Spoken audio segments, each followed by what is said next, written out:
morning, good afternoon, good day. Hope everybody's having a great Saturday. It's brilliantly sunny. The sky is an absolutely impossible blue today.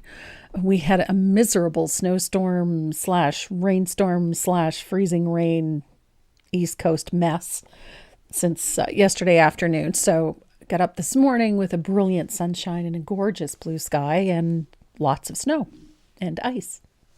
So it's a nice day. It's blessed cold though. It's like minus 16 today. Brr. Let's see, what have we got? We had Happy Mail this week. Lots of Happy Mail. Some fun Happy Mail. This arrived yesterday afternoon with a lovely little thank you note and a sweet little note inside from Peg Brandywine. This is so sweet. She made me a little hand warmer. Isn't this cute?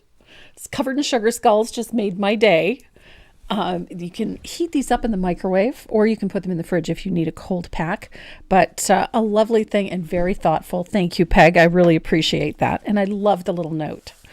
So this will go in my little stash of cards that I like to keep. And I will make good use of this little hot pack because I love those. I have a big one for the neck and I have a bigger one for other sore spots. But that little hand warmer will come in handy. The other thing that came this week was a birthday card. My birthday was back in January, at the end of January, and this came from Brenda Owen. And you can tell she watches a lot. God love her. Inside was a stamp set of cancellation stamps. She knows I love these. And then some beautiful stencils. This one is really cool. This one looks like cracked paint or weathered wood. It was very, very cool. And then this lovely one with butterflies and flowers are repositionable. And then they got these wonderful patterns on the back. And it was very generous of you, Brenda. And I absolutely love it. Thank you so much. But most especially, I love the little note in the card. You just made my week. And I wanted you to know that I greatly appreciate it. So thank you very much. So that was the Happy Mail this week. I did get other Happy Mail, though. I got more colored pencils. I had placed an order with Dick Blick to order some open stock pencils for my Caron Dash set. And those arrived this week, so that made me a happy camper. And what else happened this week? We got a bunch of stuff in. We got some more new stencils in. We got some more new surfaces in. And of course we got pens. I got those wonderful rainbow pens. I finally got those back in. So those are going to start popping up in your orders and in your Happy Mail when I send it out. And speaking of Happy Mail, we have giveaways this week. We have 3 of them, and inside we have some wonderful Tombow professional drawing pencils. We have some IPC brushes. There is a fabulous Deerfoot in there, as well as an angled fan. I don't think any of you have actually seen one or have worked with one, or maybe you have, I don't know. But we have some wonderful IPC brushes. So we have those in there. And in case you're wondering, IPC stands for ink, pastel, and chalk, which means they're a mixed media brush and they can be used with almost anything, whether it's oils, you can use them with acrylics, you can use them with your alcohol inks, you can use them with pastels, obviously, and with chalk. So they're very, very utilitarian. You can use them for almost anything. So there's a set of those in there, as well as some other little goodies that we usually throw in. So that makes for some fun stuff. So we have 3 of those to draw at the end of the day. And today we're going to be painting goat's milk soap. It's one second to last in the series. These cattle tags, I guess they are. I just love these. I think they're such a fun surface.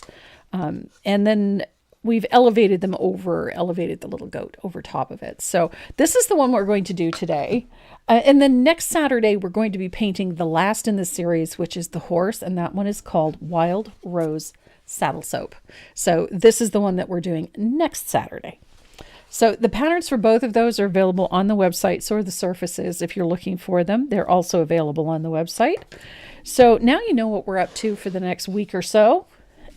And I spent a little time today getting ready, doing a little bit of prep work, and just to make sure that I was set to go today. And so this is what we're going to be doing, goat's milk soap. And if you are ready to get started, so am I. What about the shout out? My shout out for the week, I almost forgot. He's been very quiet this morning. He's supposed to remind me of these things. Because this thing doesn't work like it used to. My shout out for the week this week is Ann Kullberg. Oh my God. AnnKullberg.com. So if you have just starting your journey with colored pencils, you have to check out her website. It's absolutely fabulous. I've done a number of the tutorials and workshops that they make available. They are fantastic. You're going to see quite a few of the artists you may already know, like Mark Menendez is there, as well as a number of others.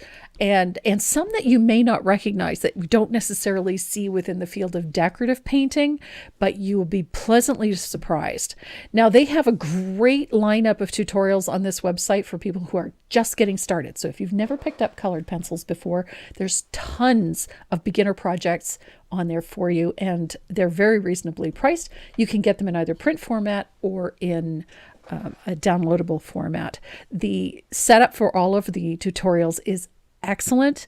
The instructions are very clear, and the teachers are exceptional, as well as the projects. So if you want to check that out, go and check out AnnKullberg.com. I think Renee put the website in the description below. I did. You did. So, and I just want to mention that Don Lavelle just donated $20 to the Glitter Fund. To the Glitter Fund. I can't wait. I cannot wait. I'm so excited. They have to hit the... Yeah, I know. They got to hit that mark. Yeah. I'm stashing away some pin money so I can boost it. No, this is for that. Okay. I'm not allowed to compete? No. No? Bummer. Evil. All right. I'm ready to play in some paint. So this, oops, that's not the right one. This is the right one. So this is the, are we stuck? Yeah, we're frozen. Oh no. It hasn't happened in a while. No, it has not. Go back to the face game. It couldn't even give us a nice shot. No, it's going to get my forearm and my wristwatch. So he's going to sort out the stuck. Which is stuck? The camera stuck, or it's not the feed, obviously. No.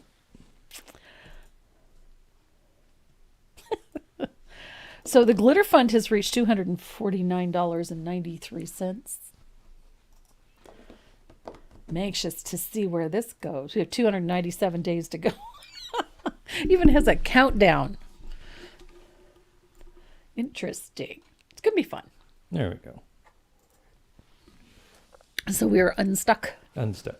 Excellent. Oh, that tea is good today.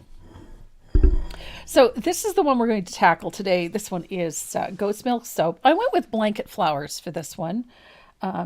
And I chose the color for the ones that I have in my garden. I love blanket flowers. They're just such a cute and cuddly flower. It looks remarkably like a small daisy, except that they are quite small. They're only like this big. So this is the one that we're going to work on. I had a little trouble with this. I'm not familiar with goats and their anatomy, so I kind of had to wing it a little bit. And then I had to go looking at 1,000,001 photographs. And then I wanted it to be fairly simple to duplicate. So he is quite simple, but he is cute. So this is the one we're going to do. And I like the lettering in this one. It's very straightforward, very basic. I didn't want to do anything too complex with the background, so I decided to go with just something that kind of had a denim look to it. And then we went with the stitch line just to keep it country. So this is what we're going to do today. I love this one. It's so fun.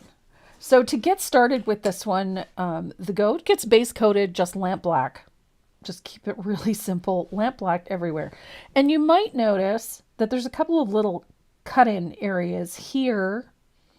Just to give him more of an angular face, I decided to black out a couple of spots just to let us get that smaller face. And so that's my reasoning here. So you'll see as we work. And then I have my background completed on this one. I don't think I made it quite dark enough, but I'm going to show you how I did it. So I started with my base color for this one, which is baby blue. A rather plain color. It's just slightly grayed out. It's quite soft. Not really a color that I would use a whole lot, but for this, it was perfect. Now I need a fugly brush. Now, I did something similar to that barnwood look. I just used a little bit of water. I want to create some vertical stria in this. Nothing too pretty, nothing too perfect. I just wanted them to sort of create a fabric look. Nothing too, good heavens. There we go. So lots of vertical stria.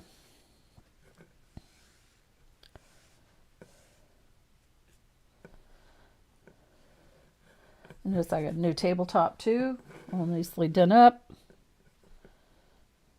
It's got to be changed every once in a while. It gets a little run down. So all I did was just like the barn board effect. I just created some vertical stria in the finish. Dark and light. You can let it get quite dark if you want to, or you can let it be light. It doesn't matter. I'm going to dry this really quick.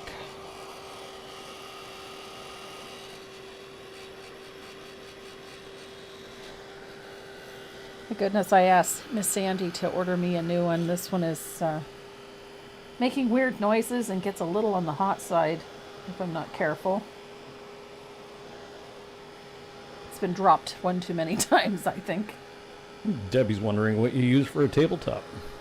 The tabletop here is actually vinyl wallpaper that I ordered from Amazon. MacTac shelf paper, whatever you want to call it.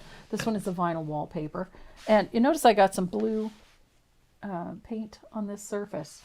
I'll show you. It's this easy to keep it clean. So, piece of shop towel and a little bit of hand sanitizer. And every day when I'm finished painting, I give it a quick wipe down with a little bit of hand sanitizer. And we are good to go. Now we always have this nice, it looks better than just having a beat up old scarred paint covered tabletop. So when it starts to look a little bit worn, we just take it off and put another layer on. It's repositionable, so it comes off fairly easy. And it gives this beat up old office desk new life. And it makes for a nice background when we're doing this. So it works like a charm. Now the color that I used to do this finish is right here. This is Royal Navy. And over that baby blue, it's a lot brighter than you'd expect it to be. Now, I got one coat on here. If you want it a little darker, you can simply grab another coat, like so. Neatness doesn't count. Perfection is to be avoided at all costs. We're not looking for a perfectly uniform surface here. We just wanted some vertical stria for pattern. It kind of replicate, coarse fabric or something. So that's it. That's all. A little bit of Royal Navy, a little water or glaze in it to thin it out a little bit, and your fugly brush, and Bob's your uncle, Sally's your aunt. Look at that. Now, I traced my line drawing on with a little bit of warm white, with a little bit of white graphite paper, so that I have, it stands out quite nicely against this, but it's not so stark that it's going to be hard to get off. So, I have my line drawing in place. Now, I'm going to take my angle shader and that Royal Navy, and we're going to float around the line drawing, just to put in a little shadow. Now it's going to change the value of the blue around this floral, but that's okay. We want just a little shadow. Doesn't have to be too neat and tidy.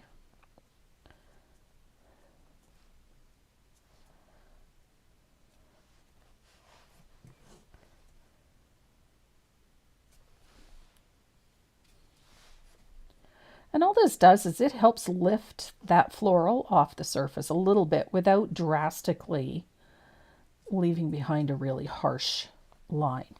And then while you're at it, we're going to do the same to the lettering.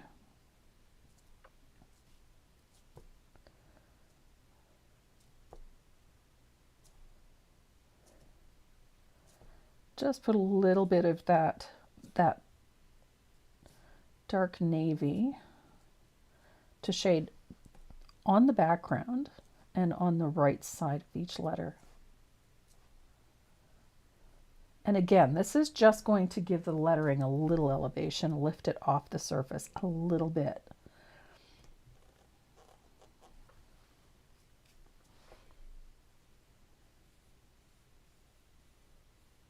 And if you do this prior to, then you don't have to worry about getting that dark blue on top of all that white lettering. Just makes things a little bit simpler.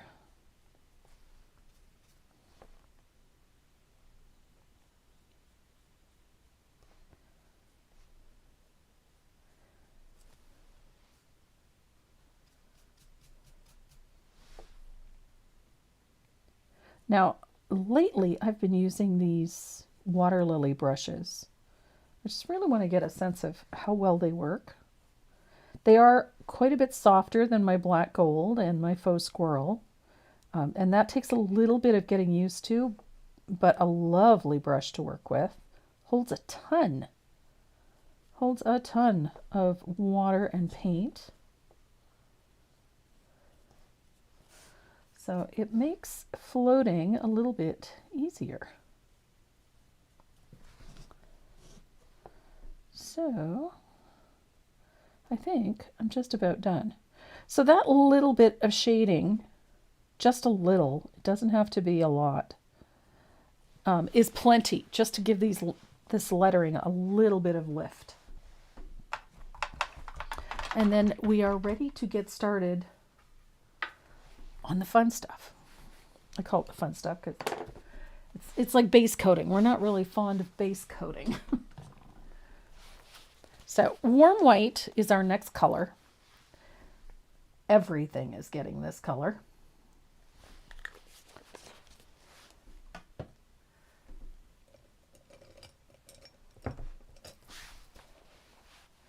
Now I'm going to use a small round for this and lots of glaze or water. I'm using a little bit of Jo Sonja's Fast Dry for this.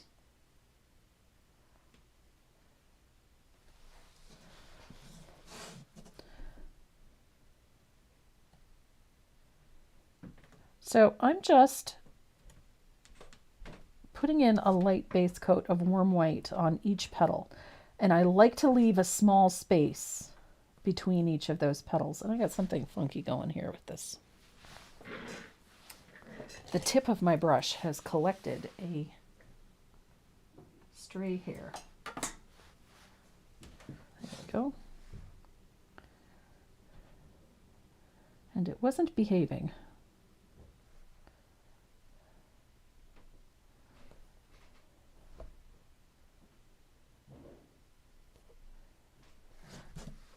Now I'm using warm white because we're working over top of quite a dark color.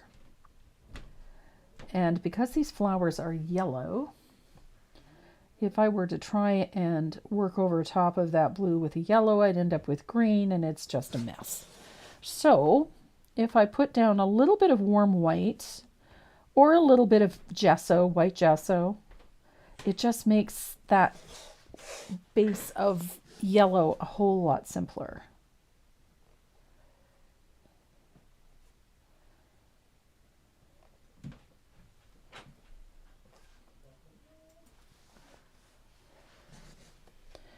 And then we have the center of our flower. I'm just going to tap a little warm white in there just to fill it in.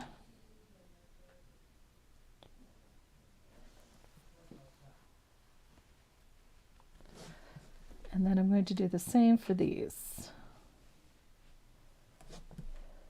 Paula just donated $10. Thank you, Paula. Appreciate that.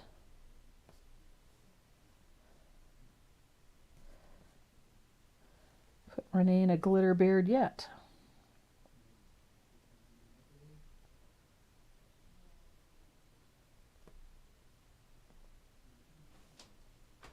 So I don't worry too much about the minutiae, the little details. I'm more worried about the general shape. The details we can put in. Just get that general shape in there. There is a little persnicketiness in here, getting in and around this lettering. Nope, Linda's got a good question. What's that?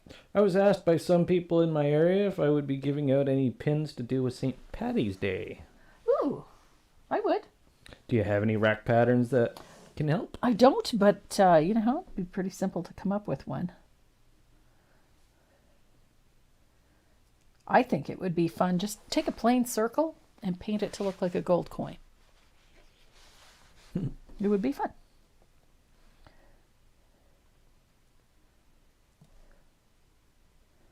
So, there we go. I think I've just about got it. I'm just taking a little care getting in and around those pieces of the lettering. And then I'll just quickly tap in this middle.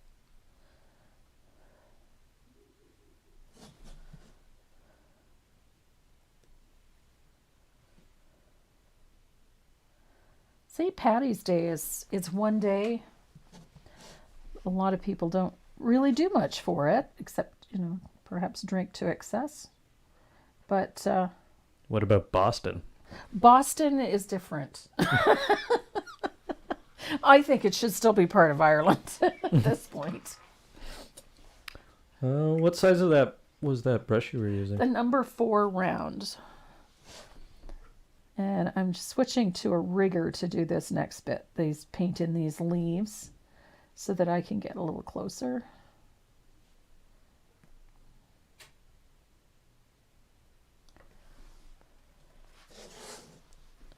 Blanket flowers. I have several batches of them in my garden through the summer, and I'm a fan of daisies. I have daisies in my garden. I have gerberas. I have echinacea. I love that type of flower. So a blanket flower was sort of a natural addition.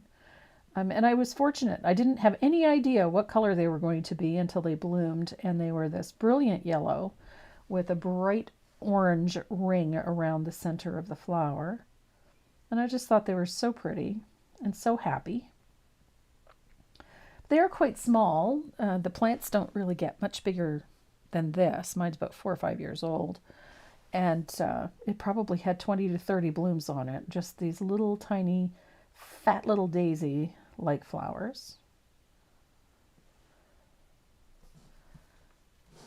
With these brightly colored petals.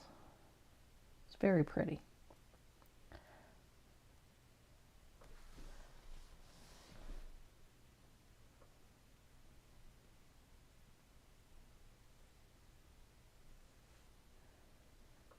And there we have leaves. We have leaves.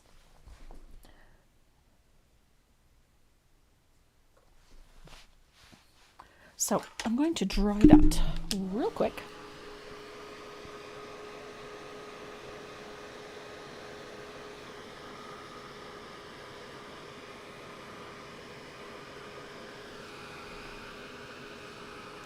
This one is not a difficult piece to paint. It is fun, and I do love the look of it. And I like my little goat.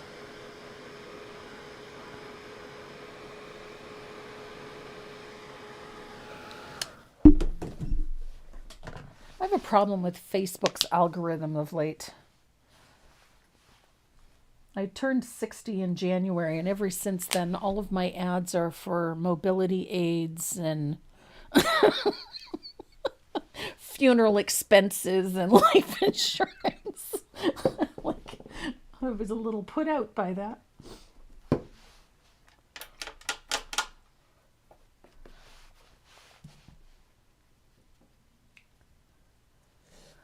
So the color that I used for these flowers, I'm using a little bit of saffron yellow.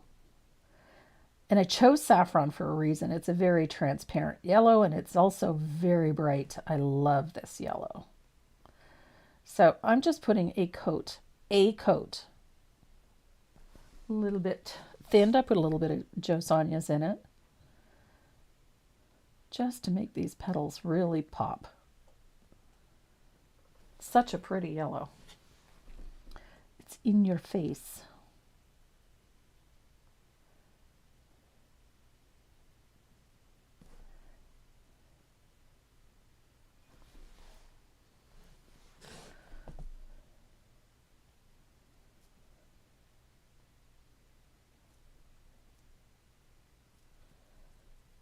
And we have so many layers to put on this that it doesn't really have to be perfect by any means.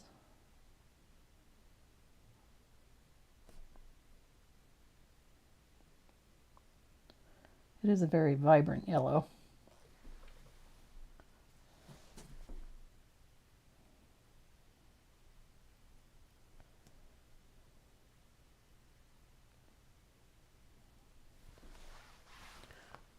I'm not seeing any of the chat.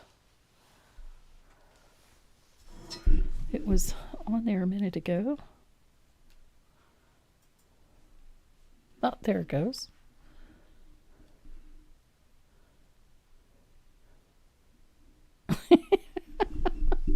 Yes, Kelly, I totally agree with you.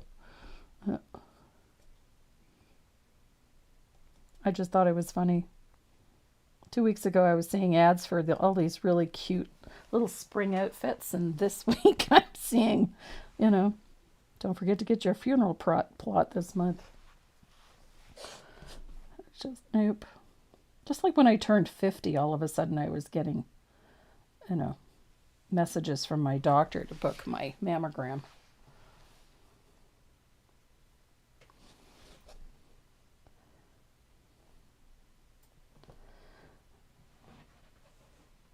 I love this yellow. It's just so vibrant, and it really pops against all that blue.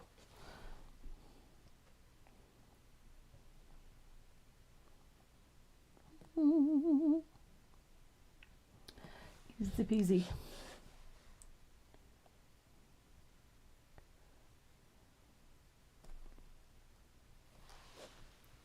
The yellow, Ellie, is saffron.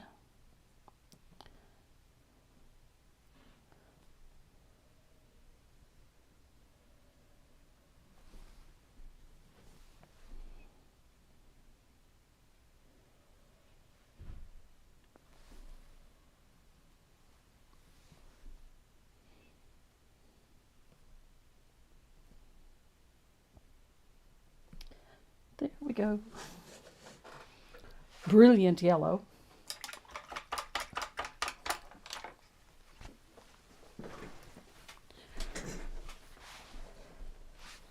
So, oh, my pleasure, Ellie. No problem. That yellow is very vivid. Have I gotten an ad for Lifeline yet?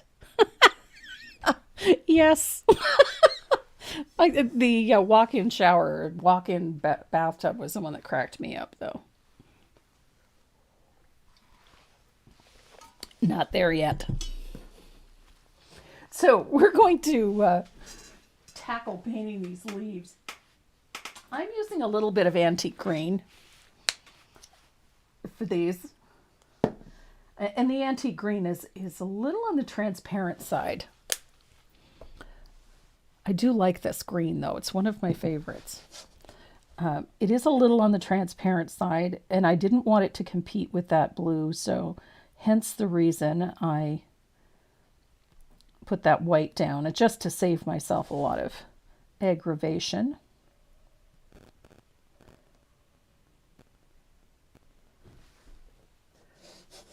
So the leaves get just one coat. Doesn't need it doesn't need multiple coats, I don't think. Not because, well, because, not because, but because we're using a dark value for the shading color for these leaves. So with two other colors going on top, I really don't see the need for a fully opaque coat. It's going to get there anyway.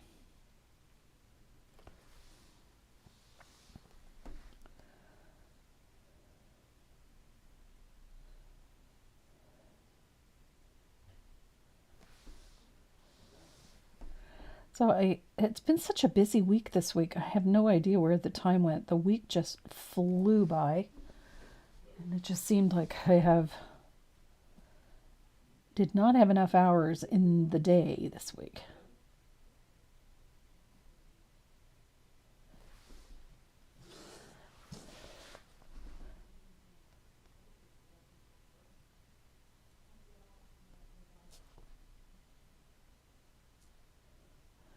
So I was glad yesterday to have a little bit of time to sit and design something.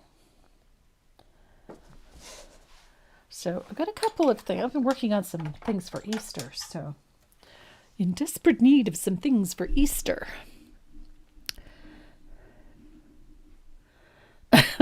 Yes, the years are too. Hi, Sharon Klein. Hi from New Brunswick. Did you guys get a lot of rain yesterday? We got a mix. Freezing rain, ice pellets, snow. And I know that Nova Scotia was getting some nasty stuff too, so. And Newfoundland got all the nasty stuff earlier in the week. And they'll probably get this before the week is out, so. Now, the downside to this is that it looks fairly messy for a little bit. So I'm going to dry that green, and then I'm going to grab a nice lime. I've got light lime. That's what I'm going to use for the center of my flowers. It's a nice green.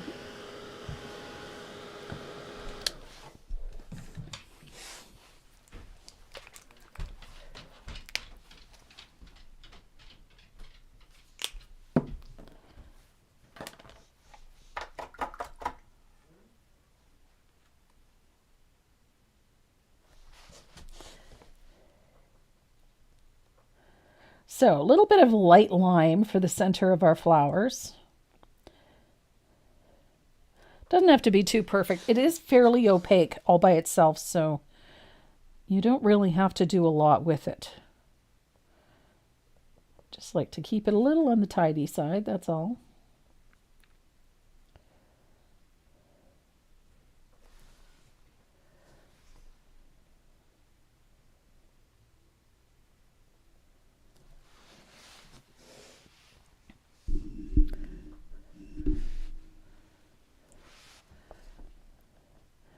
I took a little walk through a couple of our home decor stores in our area just to see what was out there for Easter decor, because I don't tend to go into town a whole lot. So I was really curious to see what was trending as far as what was in local stores.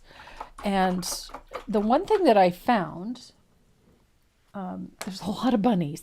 Lots of bunnies, of course. And there's a lot of chicks. I did see some of the cutest things with little ducklings that were adorable. But for the most part, a lot of the Easter decor had more to do with eggs. Just plain, simple eggs. The signage and the home decor decorating items were all very simple. Brightly colored, but very simple. So they all had these lovely color palettes, very springy color palettes, but very limited as far as overt design work. They were actually very, very simple, which kind of led me down a couple of different directions when it came to designing a new piece.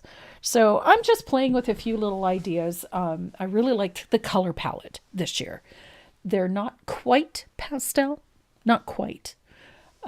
They're a little brighter than pastel, and the color choices are really nice. So these lovely greens, these very minty greens, and some tangerine oranges, brighter pinks, and turquoise blues and things like that, which really appeals.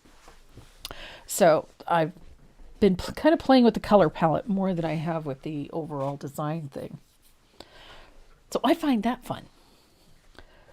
So there we have our base coats in place. Looks rough. It won't for long, I promise. So we need a nice hot color for the center of these flowers, for that ring that goes around the center of the flowers, I should say. And I chose scarlet. Instead of going to an orange, I went to a red. So this is the one that I want to try, because it's got all the right amount of heat. Except that the bottle doesn't want to let the paint out. So I'm going to use a smaller angled shader. I've got a 3/8 angle for this one. And I'm going to use a little bit of that scarlet. Whew, that's a hot red. So I am going to, in order to keep control of it, I'm going to use it with a little bit of glaze. And on each petal, right at the base where it joins the center of the flower, I'm going to put a little U-shaped float, just so that it comes up the sides of the petals.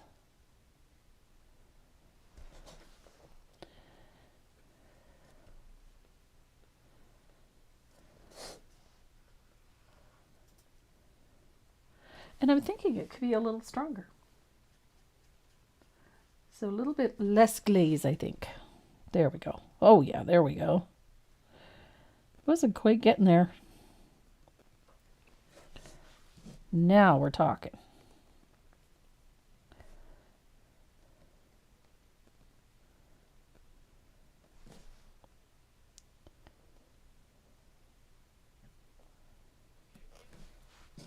Much better. Sometimes more is better. I love the heat of this. Gives these flowers a nice pop right in the center. And I like that U-shaped float because it allows the color to come up and down each side of the petal.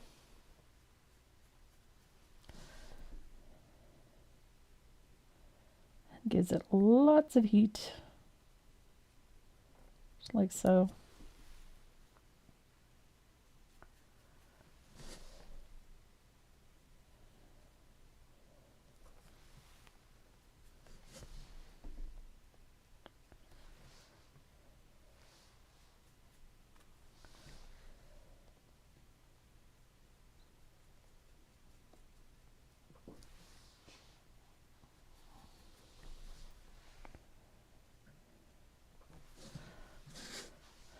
This type of thing always looks so rough for a little while, and then it all sort of comes together.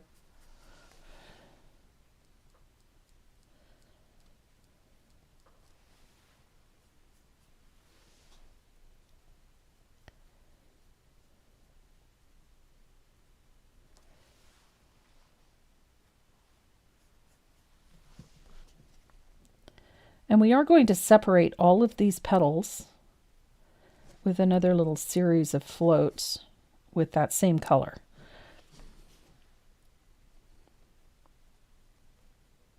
Because we need to give this a little more dimension than we're getting with just that one float.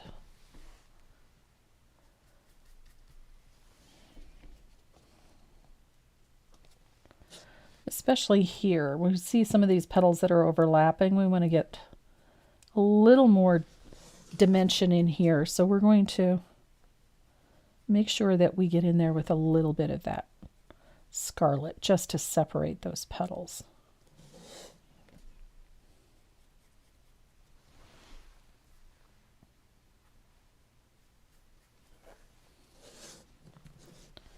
And then we have a little bit in here.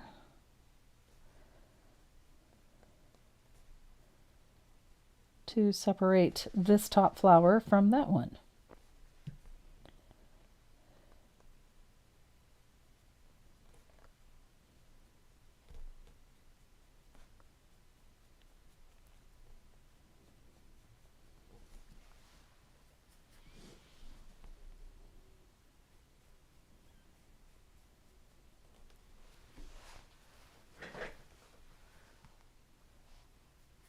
And we are going to deepen that a little bit.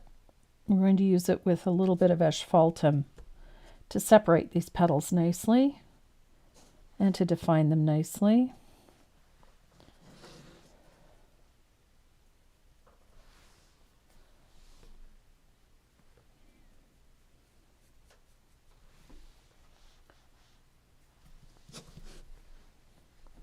And that little bit of Jo Sonja's is going to help let that paint become a bit more translucent so that you get nice soft floats. So we'll grab a little bit of asphaltum. This one always throws everyone because it's such a dark color in the bottle. And then if you thin it out a little bit, you only need a tiny touch of asphaltum. And then blend it out well so that you don't have the color full strength. And this is where you can subdue things a little bit. It doesn't have to be strong to be effective. So that little bit of asphaltum will help you darken color, subdue it just a little, let you deepen shadows, etc., without overpowering it. If I were to go in there with a burnt umber, it would flatten everything out. And we wouldn't have all of that bright, vibrant color anymore. But that little bit of asphaltum is just enough, especially with yellows, to give you a little more. I missed a spot right in there. There's a petal back there, and I forgot to put a little bit of that. There we go.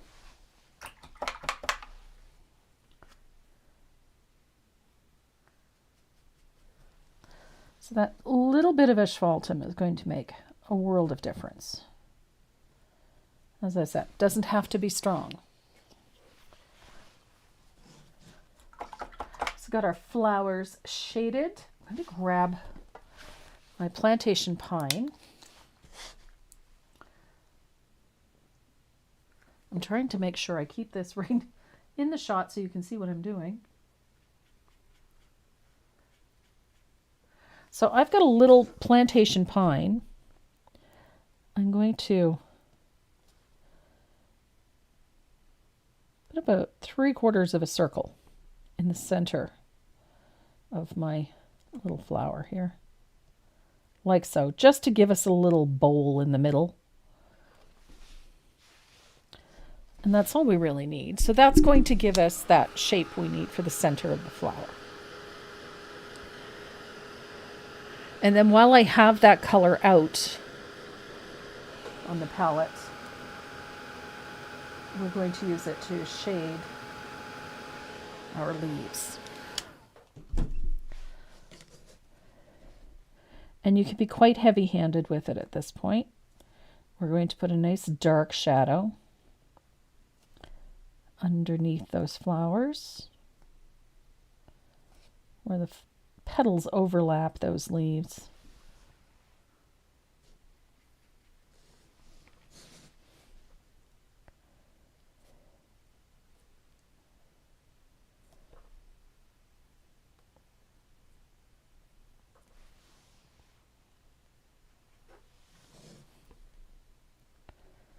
And then separate those two leaves over here with a nice dark float, like so.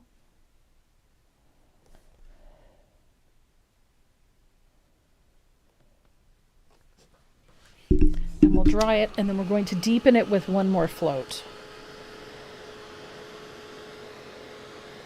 Just so that it's nice and uniform.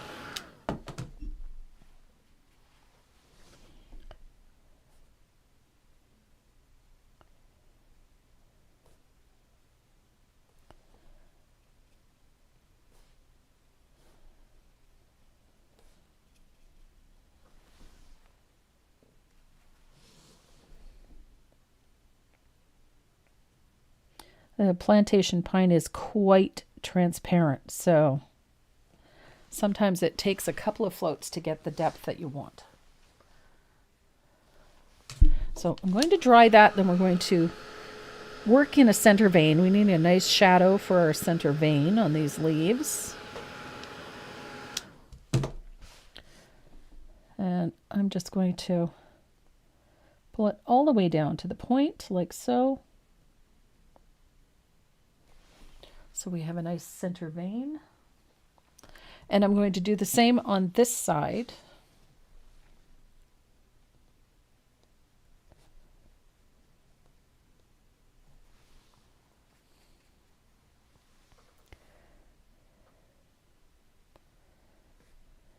And there we are.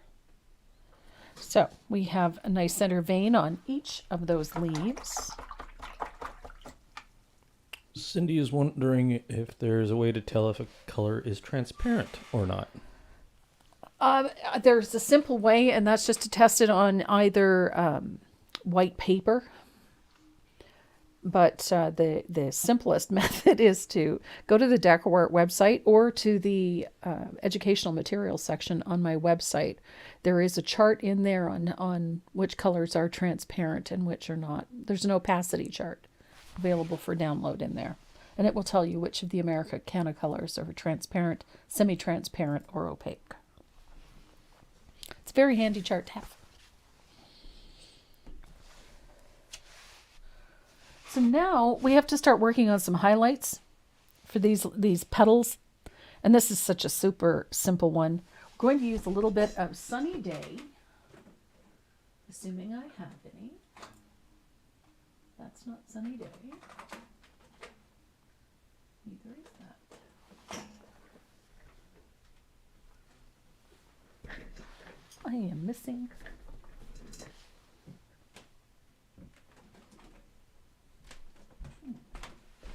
I don't know where my Sunny Day went.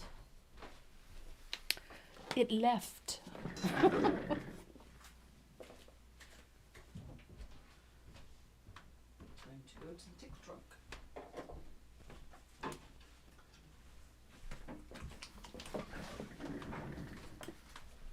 Had to go get some Sunny Day.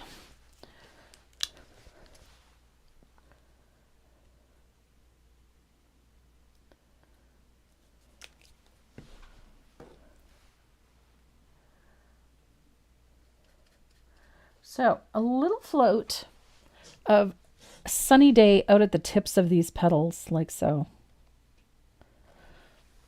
Nice bright float.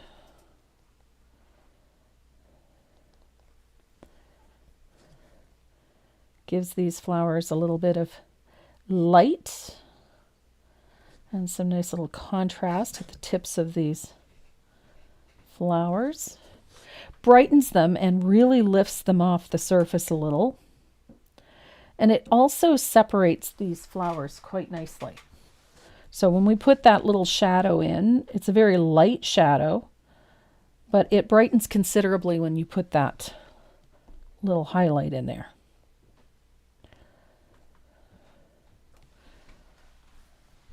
And these flowers take on a completely different.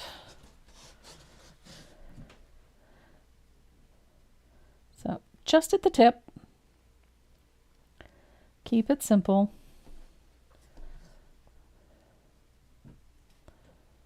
Nice little highlight out there, makes all the difference.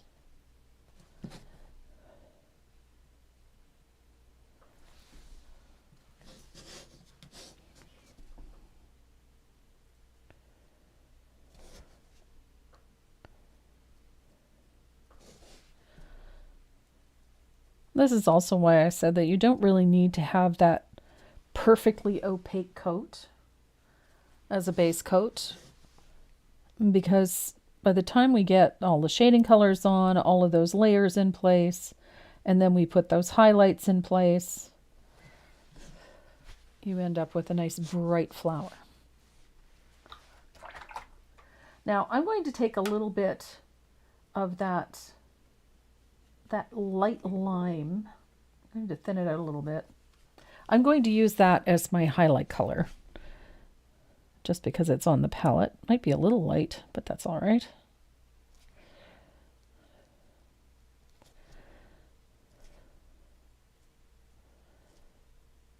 So I'm just putting a little float at the edges and at the tips of the petals, like so. Might have thinned it out a little bit more, I think. It's a little on the white side.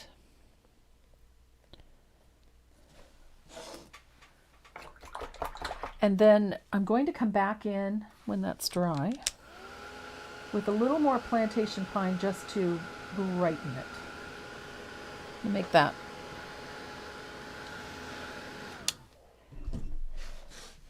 Make our center vein stand up a little bit better.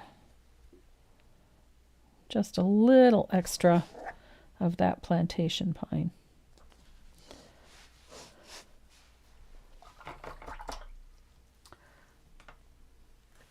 So I'm going to come back up to the center of our flowers, and we're going to finish that off.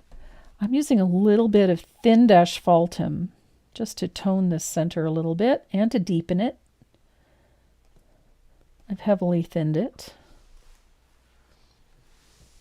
And then I'm going to pull a little of that along the edge, the bottom edge of that center. Just, it's a weak float, nothing major. I just want to change the value slightly. And then I'm going to use my rigger. And make sure this is well and dry. And I'm going to use a little bit of gold, sunset gold for this. I like the yellow. I like this yellow tone for this. And you could also use the saffron if you still have it on your palette, but I'm going to use a little bit of the sunset gold. And we're going to go around the centers of our flower, like so, just with random little dots.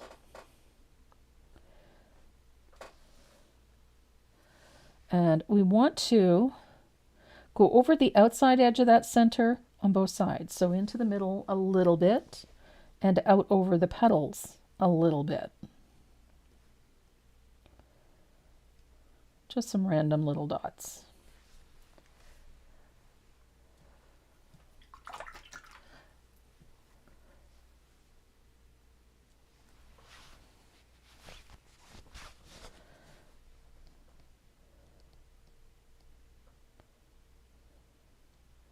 This is just to make the center look a little bit fuzzy and provide it with a little interest and a little texture. The dots do not have to be the same size, but I do like them to overlap. I really think they need to overlap onto the petals and onto the center. It just keeps things looking soft and less structured. So there we are, little yellow dots first. I'm going to take a little bit of asphaltum for the next layer, and it's not as many. And I'm going to try and keep those asphaltum dots more towards the bottom of the flower.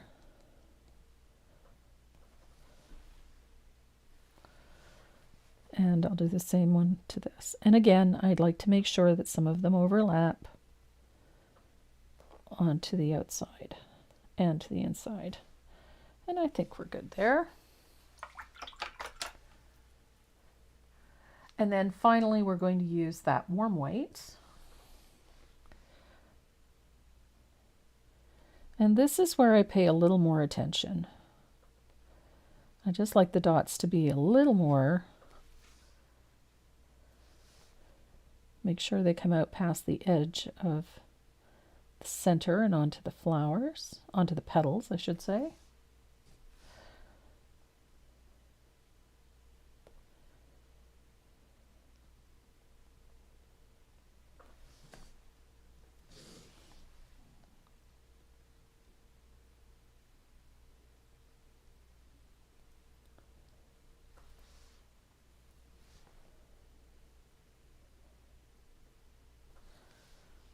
I just like the texture that this gives to them.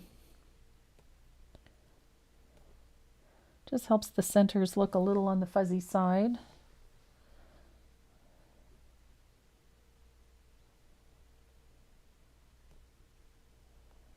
There we go. So we have fluffy little centers to our flowers. And we're ready to start working on our lettering. So our lettering is all done with warm white. And I'm using a 0 rigger for this. I'm going to do my larger lettering first.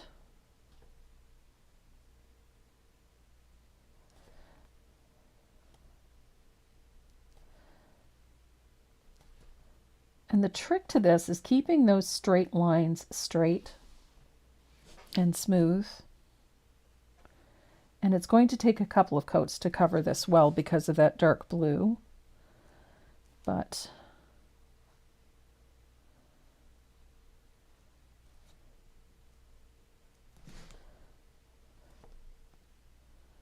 a little bit of that Jo Sonja's, that paint will go on nice and smooth, so you're not going to have to work too terribly hard to get a nice even coat.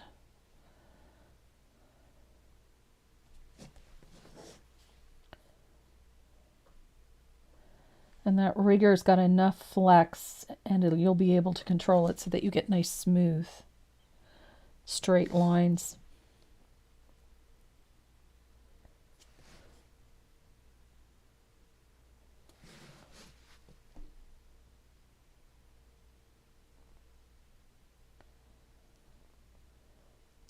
And 2 coats should do it for this. 2 coats should do this.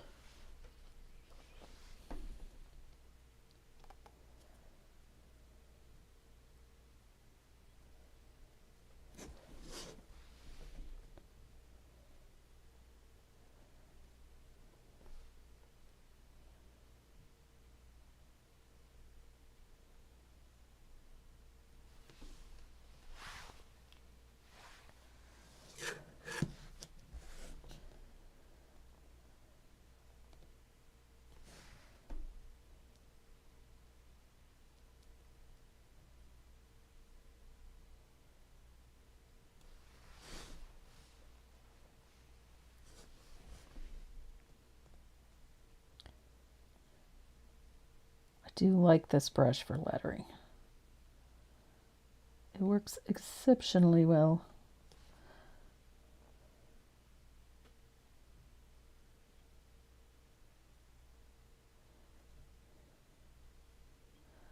So Renee is going to get the wheel ready. So in order to get in on those drawings, make sure you like or share or hit the like button or the subscribe button. Make a comment, ask a question so that your name goes on that list. He can put it all on the wheel.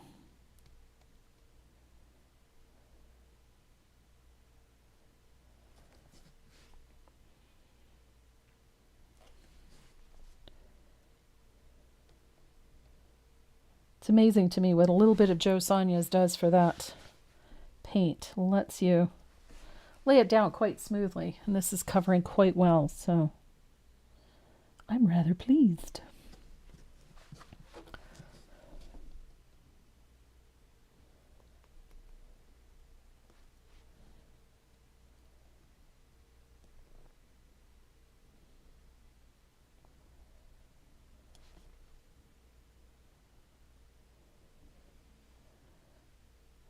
So next Saturday we are painting the last in the series of these cattle tags. I say last because it's the only animals I have at the moment, but that doesn't mean that I might not have others later. But for the time being, so we're doing the horse next Saturday. And when I was trying to come up with a design for it, it made me think of some friends in Alberta, a couple of friends in particular. And that made me think about the provincial flower. And so, hence the reason, wild rose saddle soap. We have wild roses here. They're called beach roses. It's a variety of wild rose. Grows in profusion around here, but I just thought it would be a fun pattern, trying to think of something different to do. And I don't think I've ever done wild roses on here, so I thought, perfect. So wild roses it is. Ooh. People are wondering what Joe Sonia's product you're using. Oh, it's the Joe Sonia's Fast Dry Glaze. This one right here. I use this for everything. For thinning my paint, doing line work, floating. I use this for everything. I always have a little jar of it sitting on my painting table to dress my brush with. But this is what I use. I love it.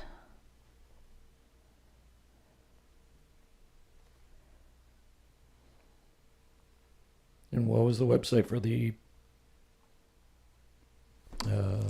colored pencil tutorials? AnnKullberg.com.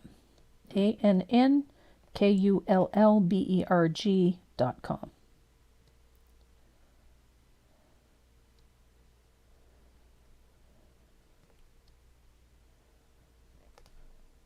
Great website. I've done a number of the tutorials there. They have a nice variety for every skill level, which is really nice.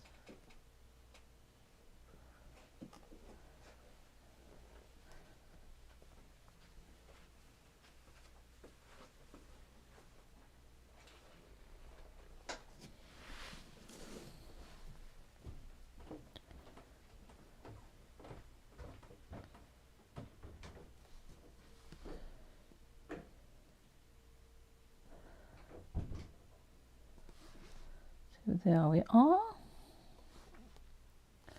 Soap.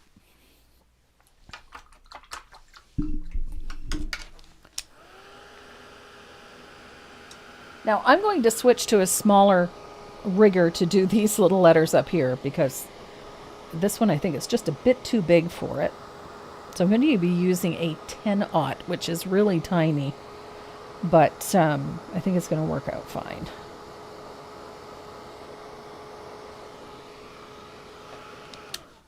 This one was just a fun one to do. It's not a difficult one, but it is fun. And I keep losing the chat. There it is.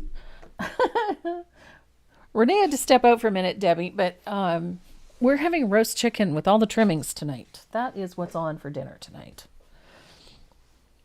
So 10-aught rigger. Itty bitty. It's a very tiny one.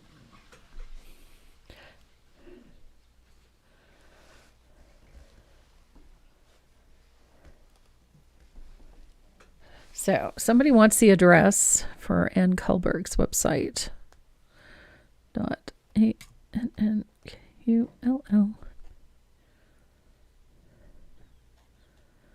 I think this is correct.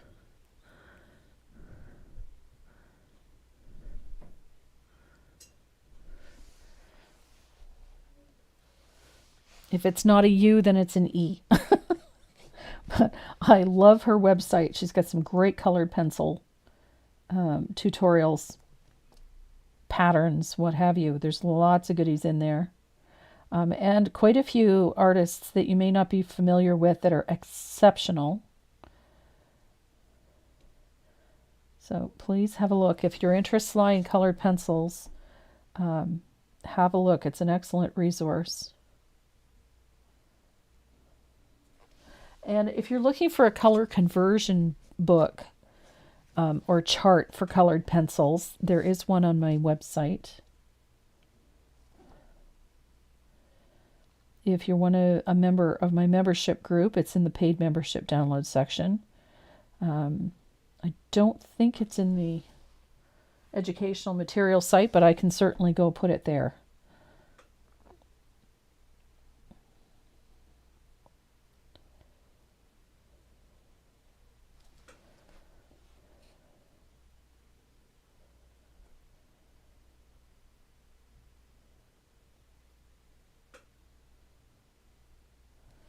So that little 10-aught works just like the other rigger.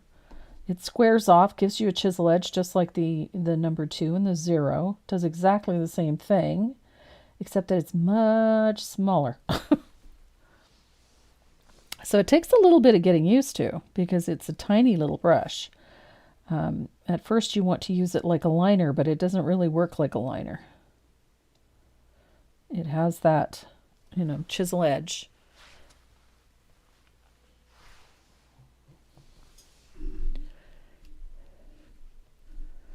Oh, I lost my feed here for a sec. Where did it go?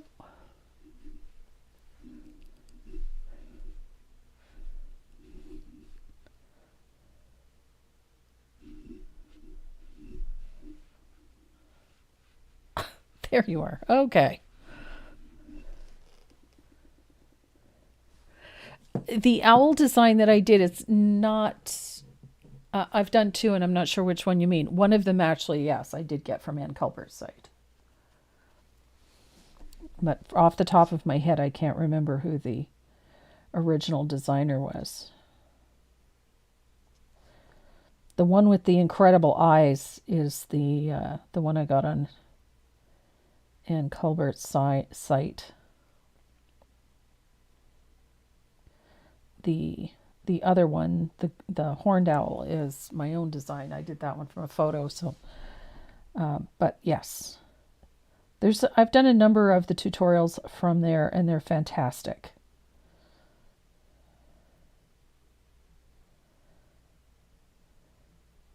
And I continue to do tutorials there. The instructors are very, very good.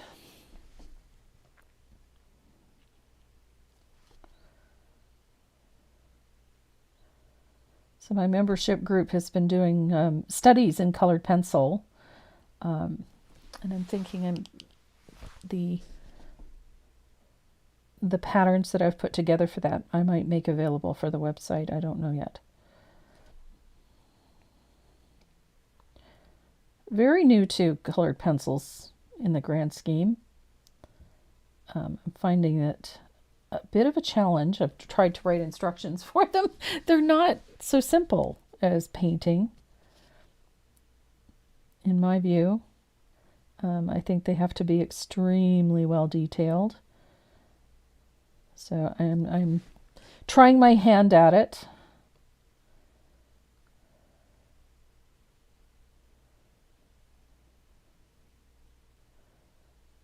With a couple of my own designs, so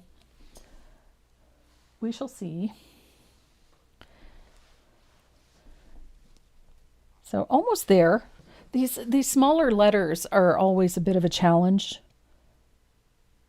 Making sure that your paint is, the right consistency so that you're not getting these big, great lumps of paint, and that the lettering is smooth and doesn't look like you've, tried to do it with a paint roller.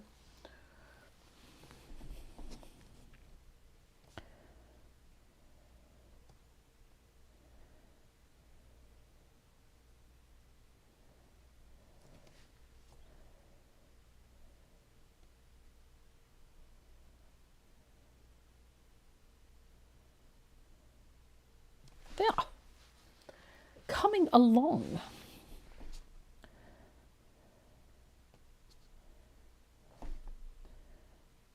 And the latest issue of Pixelated Palette came out the other day. I have a rose piece in that one called La Vie en Rose. I absolutely love the cover of this issue. The Little Bunny by Lydia Steves is so stinking cute. I mean, nobody does colored pencil pieces like Lydia does. She just does the most beautiful little critters. They're so cute, and she does them so well. So the Little Bunny on I think she calls it Bunnykins. It is just, he is the dearest little thing, and so beautifully rendered.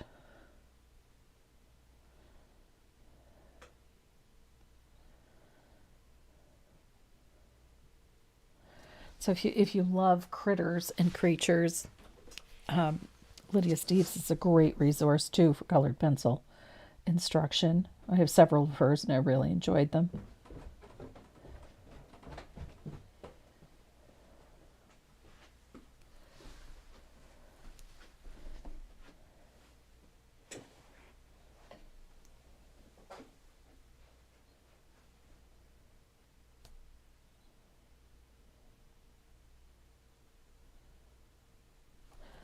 Okay, I think I'm just about there.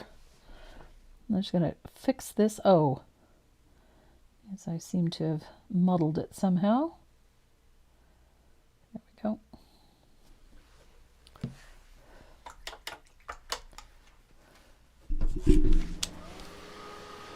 So I'll dry this. Now we have to put a shadow to the right side of the lettering, and we're going to do that with a little bit of asphaltum and a rigger, just to give these letters a little bit more dimension.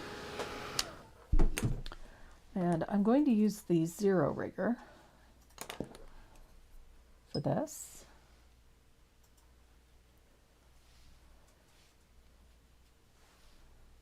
And we're almost there. We'll be able to finish this off, add a few little details, and then we'll be able to paint our goat. So I have a little bit of asphaltum in here, and I want to paint a nice straight line to the right side of each letter. And it should be about 1/8 of an inch.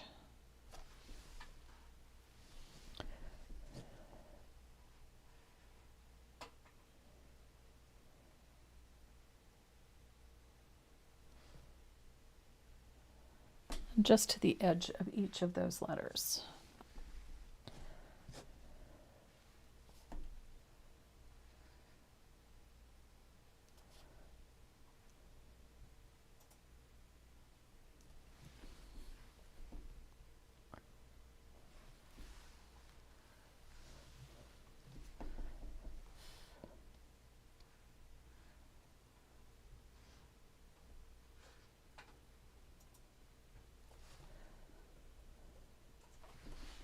And that little bit just gives those letters a little more shape, gives them a little more visual weight, implies they're a bit more than one-dimensional.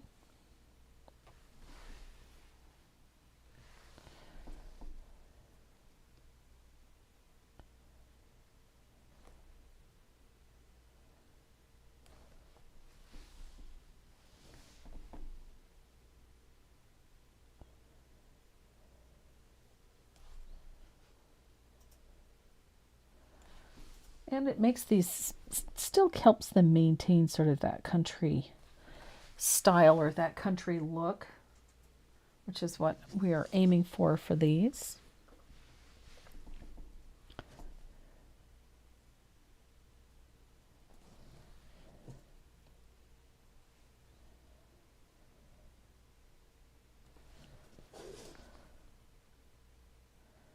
And you do have to move things around from time to time.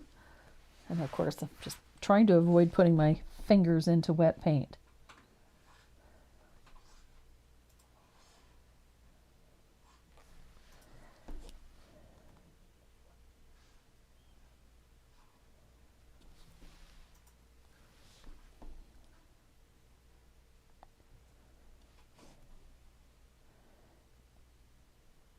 all of this smaller lettering up there gets the same treatment. Of course, that line is a little narrower.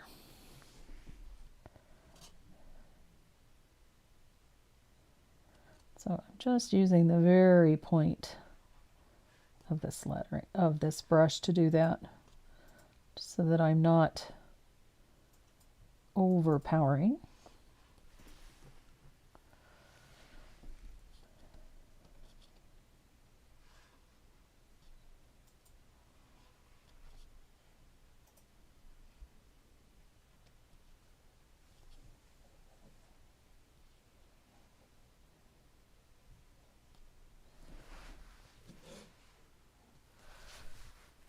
And we'll do the same to this one.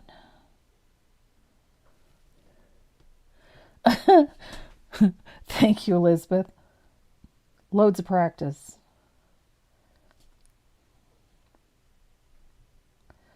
That's why it looks so easy. It's loads of practice. That doesn't mean that I can't mess it up, believe you me. I have done that on more than one occasion.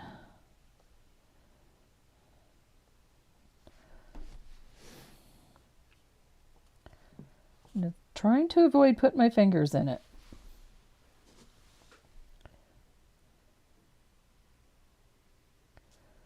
That's what I'm about today. There we go.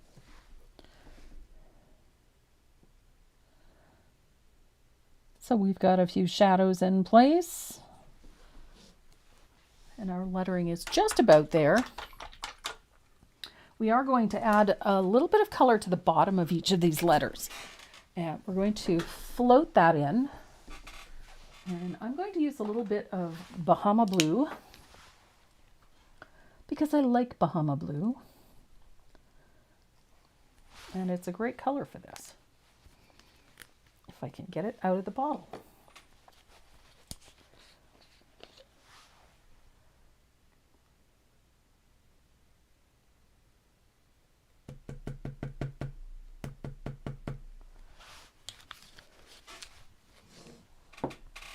So I like using a little bit of color at the bottom of the letters. It just helps give the letters a little bit of weight.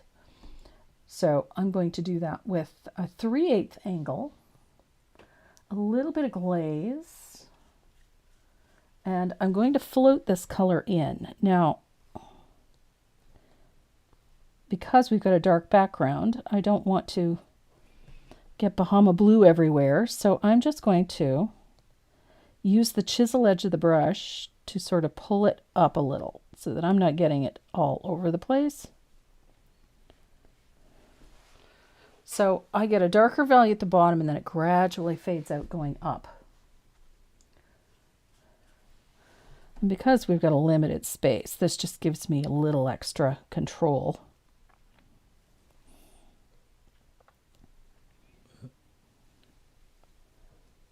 And I come up to about the halfway mark. I don't want the color to go much farther than that. So tip to lay in a little bit of color, and then I'll just use the chisel edge of the brush to pull the color up. Just like that. Some are asking, what font is that? And I always forget which font it is. I have it. I will have to get it for you. I know that the subtitle is rough, but right off the top of my head, I can't tell you. I'm not sure. But I do like this font. I think it has a little bit of style.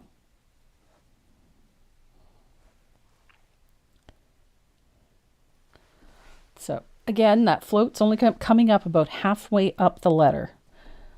And it'll be the same for this S. Darkest value towards the very bottom. And then I'll just chisel blend it so that it comes about halfway up.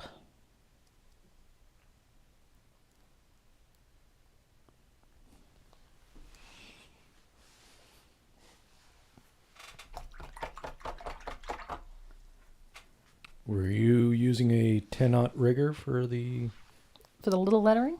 the drop shadows? No, I used the 0 for that. Ah. Now, this top lettering, I'm going to use just a little bit of that because they're so small. I'm just using a weak float. Again, I'm just letting the color come up the letter about halfway.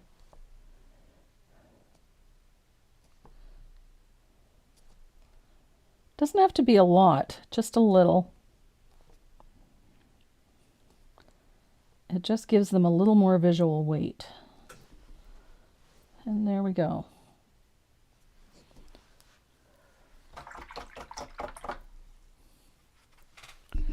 So I'm going to dry this. Now we have a few little details to add to this. I'm just going to make sure this is good and dry before I tackle this next bit.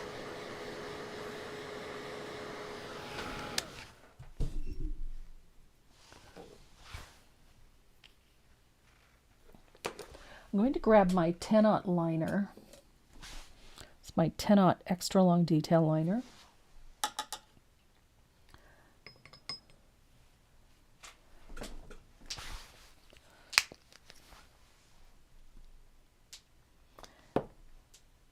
And I've got a little bit of that sprout or light lime. I've got a little bit of light lime here. I'm just adding a little bit of yellow to it.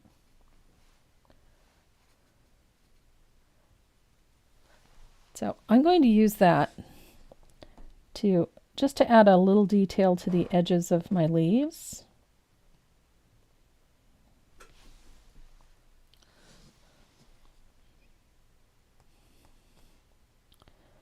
If you've painted with me before, you know I do this quite a lot.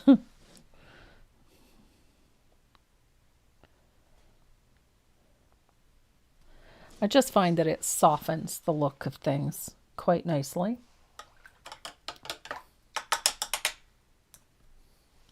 And then I'm going to grab my black gel pen and my opaque white paint pen, if I can find it.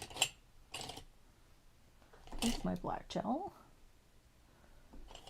There's my white pen. So I frequently do this with flowers. I like to use my black gel pen to add squiggly little details to things. Now, if this doesn't appeal to you, you can leave it out. You can use a liner brush or what have you to add a few little fine strokes and details like center veins and little textures towards the center of the flowers. These little lines that come off the center.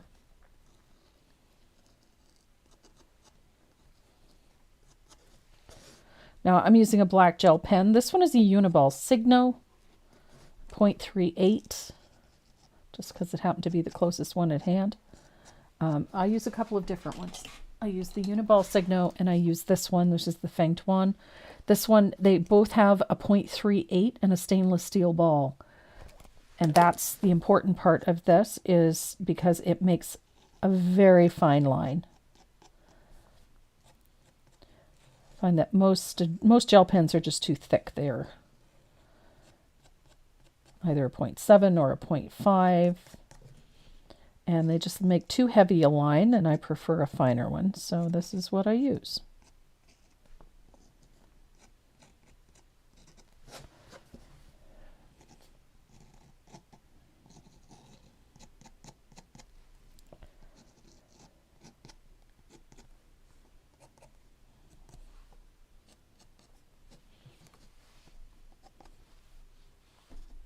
So there, I'm happy. I just like the extra little details that it adds to the flowers. A little extra texture, a little more definition to the petals. That's one of my biggest reasons for using it. And the gel pen, this part's just for fun. I kind of wanted a denim look for this. And so about 1/8 of an inch away from the edge of the surface, I just put a little stitch line. Just like this. Now you can do this with paint if you prefer. You can use a liner brush and a little bit of thin warm white, or even Sunny Day, or if you want to change the color completely, make it black or make it red, that's entirely up to you. I just kind of liked the white stitching around the edge of the surface, especially on that dark blue. It just kind of made it look like denim, which to me was fun. And 1/8 of an inch just to give it a, you don't want to have it in the middle. I thought it was a good distance.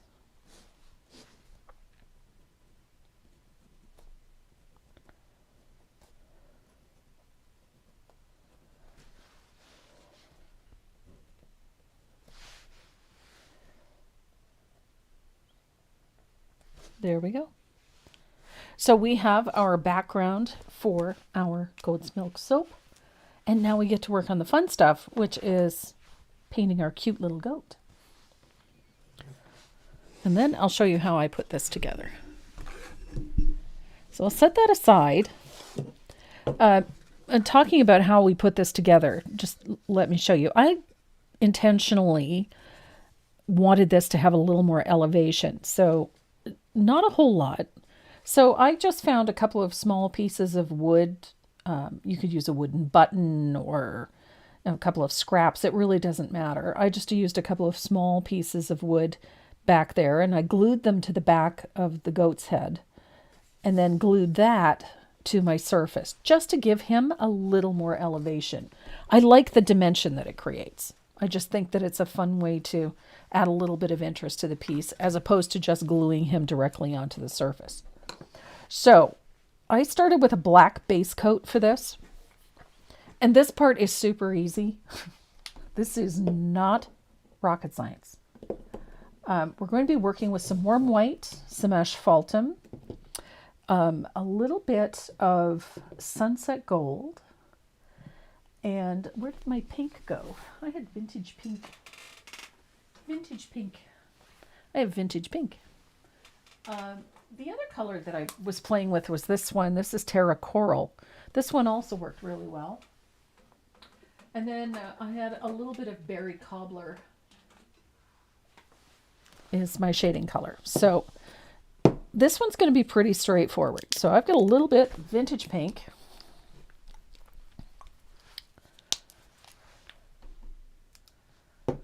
And we're going to base the inside of the ears.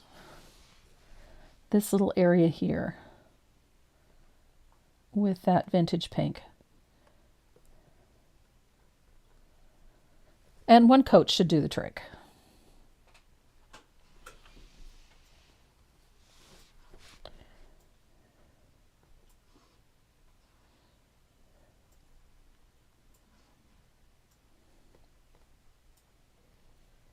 One uniform coat should do it.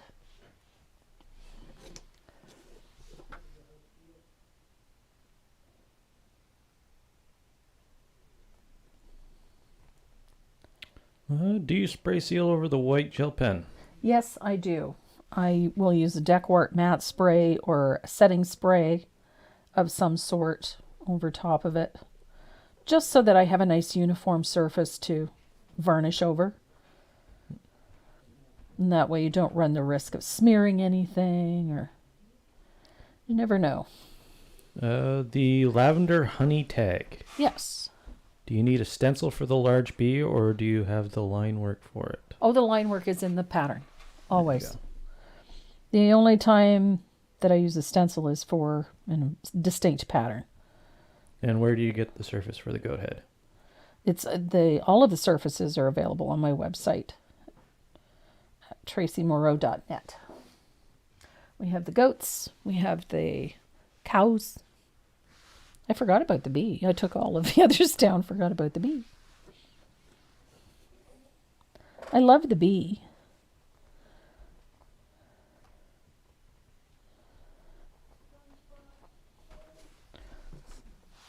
So we have vintage pink for the ears. I'm going to use my Zero Rigger. I'm going to use a little bit of that sunset gold for the eyes, but I want to put some white in first. Because we're working over black, I'm going to put a little bit of white on that eyeball first.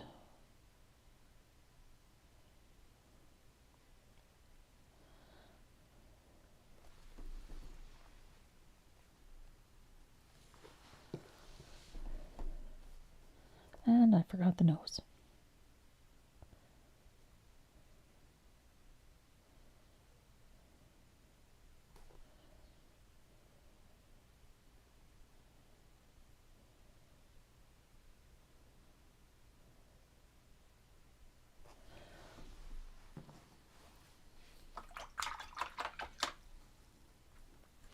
I'm going to dry that.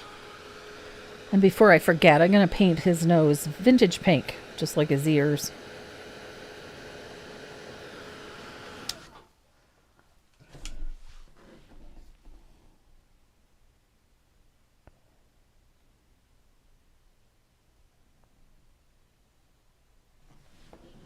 There we go. So the eyes are going to be painted that sunset gold.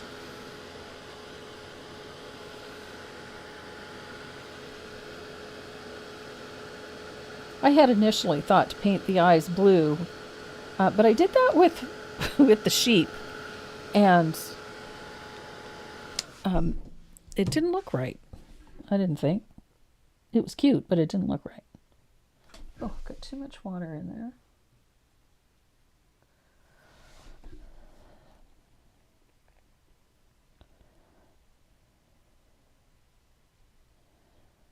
So, little sunset gold for those eyes. And I've got too much water in the brush, so that paint is not doing what I want it to do.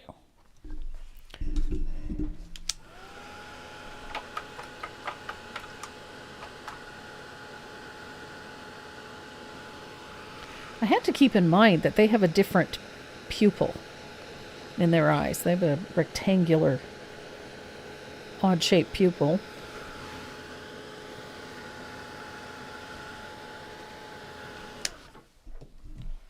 So I wanted to make sure I got decent coverage here.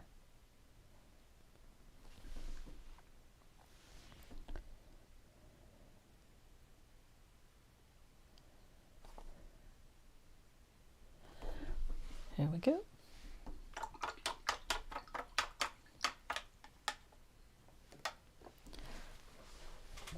So now we're going to start shaping our goat's head. And I'm going to do that with some thinned warm white, which means that the paint is not going to be fully opaque, and that's okay. So I want to leave a little space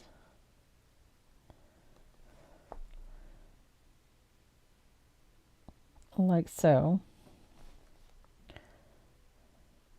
down the bridge of the nose and around those eyes. I'm going to leave that little space.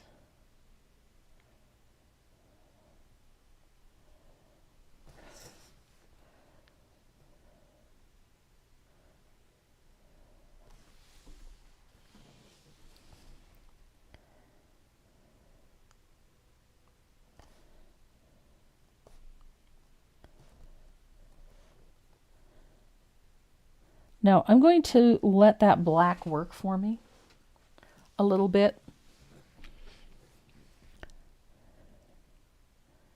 I'm going to work around the eyes.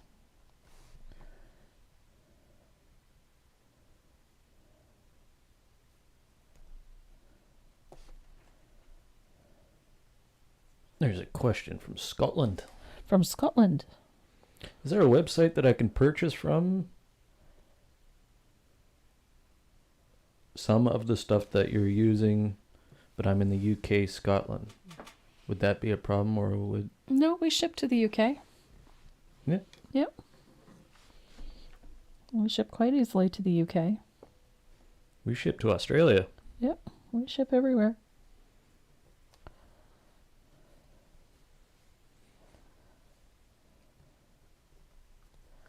So, Most of the stuff she's using you can order from her website.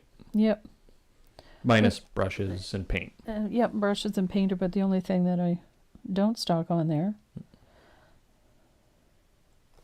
So, you can see I've used that black base coat to my advantage So I'm leaving a few little areas open so that that creates some of my shading right off the bat. And if not my shading, then at least a location for my shading.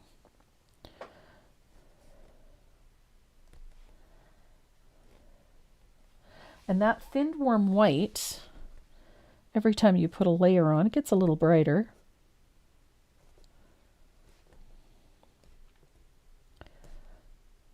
And I've worked around the eyes. You notice that I've left that black there because I would only have to paint it back in anyway. So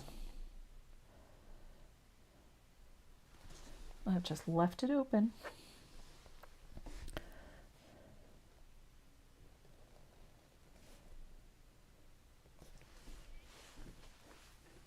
And these little black areas here are just instant shadows, essentially, just to make things a little simpler for ourselves.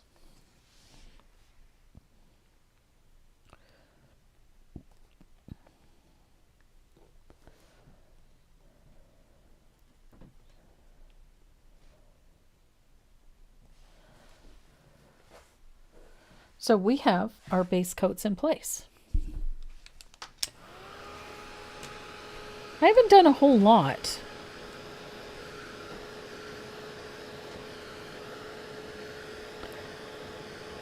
So we're going to start doing some shading.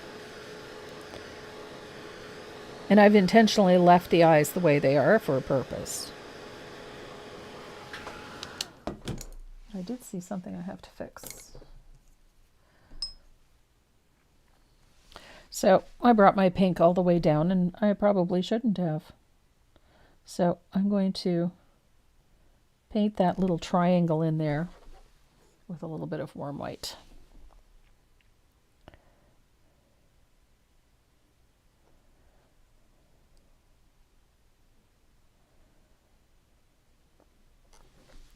That's better.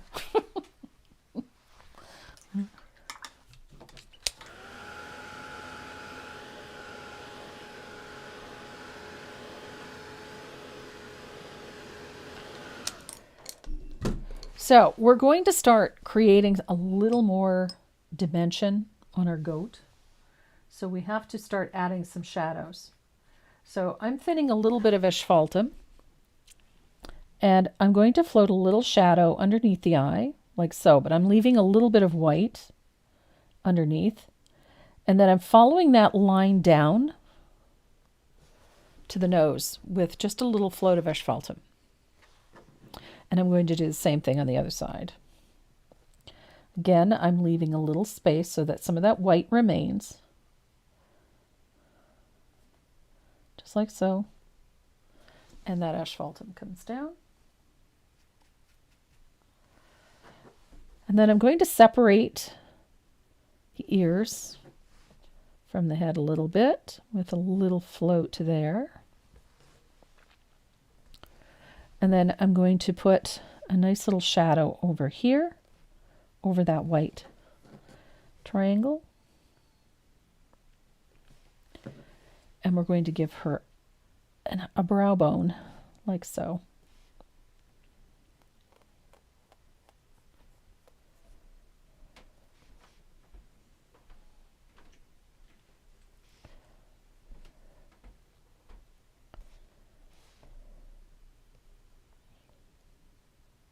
And a little float at the top of the nose. So all of these little shadows are going to give us a little more dimension and a little more shape. And then while we have the asphaltum out, we're going to start shaping her eyes. So I'm going to put a float of asphaltum across the top of the eye, right up against that line where that white joins. Right there. Nice little float.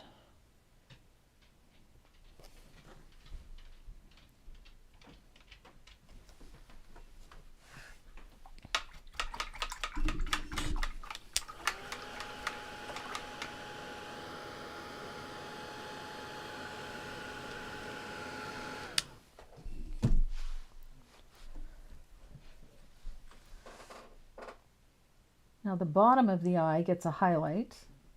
So I'm going to thin out a little bit of warm white. And the bottom of the eye gets that little float. Right on that yellow, just a little float of that warm white.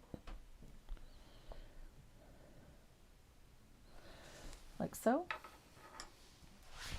And then I'm going to take that tiny little liner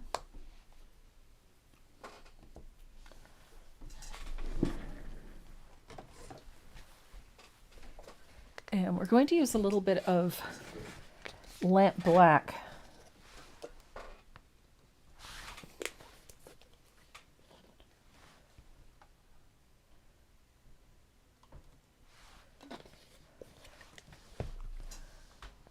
A tiny little bit of lamp black, and we're going to redefine that rectangle for the eye. I want it to be nice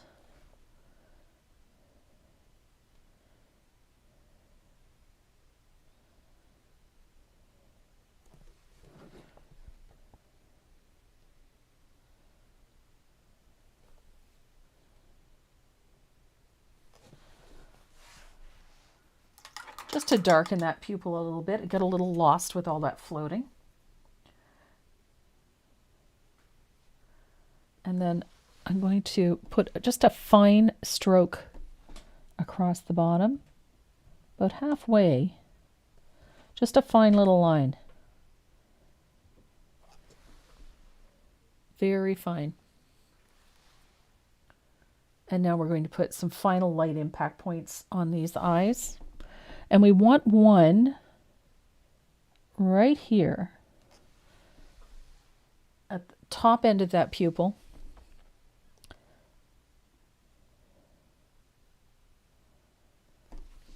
And the same on this side. And then a smaller one right below it and right on that white line. That little thin line that we did. So now we have eyeballs.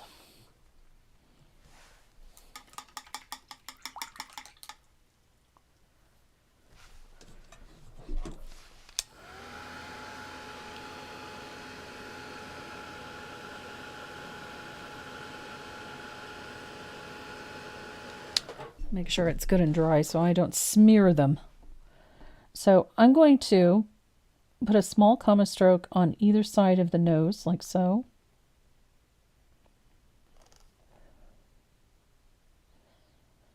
I'm using a little bit of lamp black just to clean up a couple of spots here. It's looking a little wonky. And a nice defined mouth. And we're going to start adding some dimension to these ears and to this nose. And I'm going to use some berry cobbler. I like this color. It's great for doing this, especially on pinks. It's a great shading color for pinks.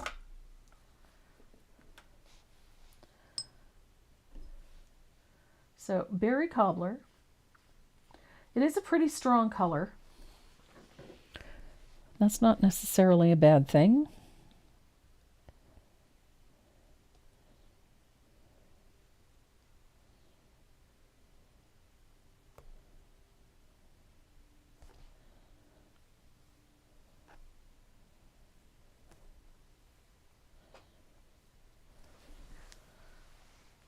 Going to add that little bit of berry cobbler in there. It's the shading color inside the ears.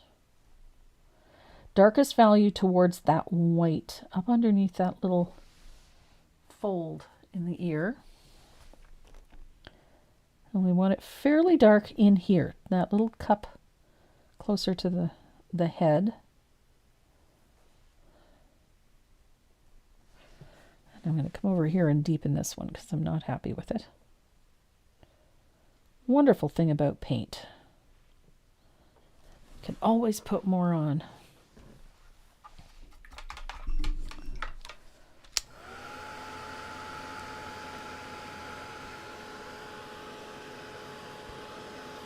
Now this little guy comes together fairly quickly. So we need a little bit of color on his nose.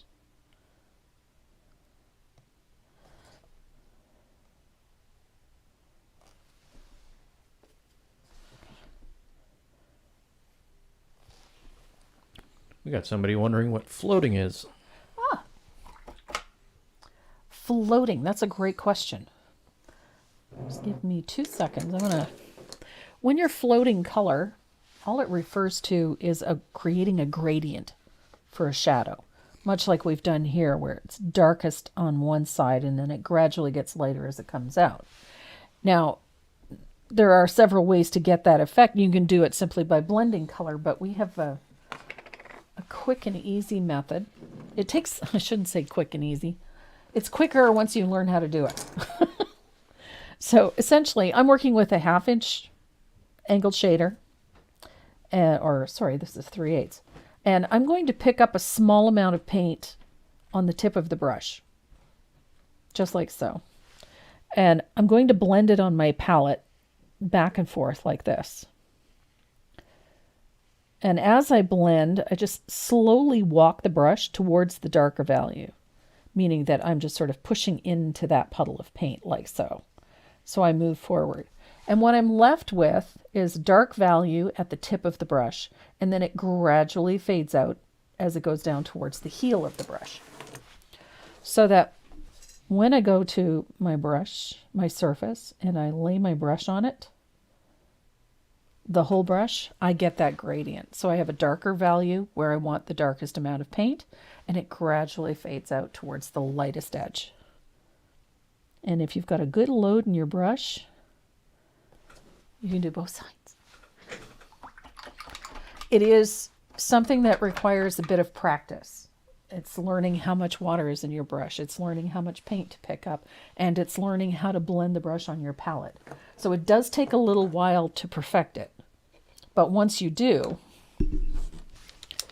life can be a whole lot simpler.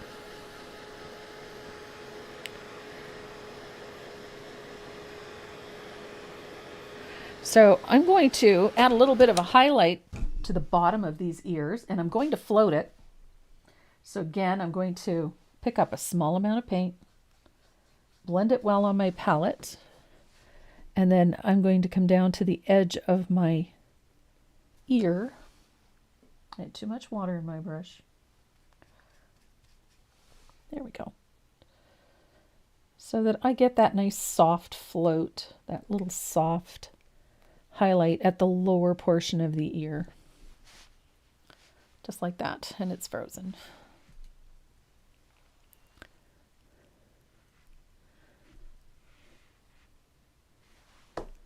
Okay. So while I have that highlight color out, I'm going to put a little highlight on his little horn.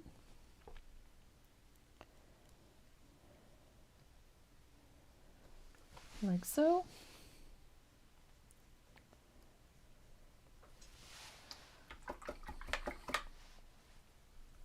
And then we can start giving him a little bit of texture. Now you can do this with a rake brush. You can do this with a dry brush if you prefer. I'm actually going to do it with a liner because I like the liner. So I'm going to thin out a little bit of warm white with my extra long detail liner. And I want my little goat to have some soft, fluffy ears. So I'm just going to start layering in some fine little lines, like so. And I make sure that I come down onto that little shadow on his ears, so that we have fine hairs coming onto his ears.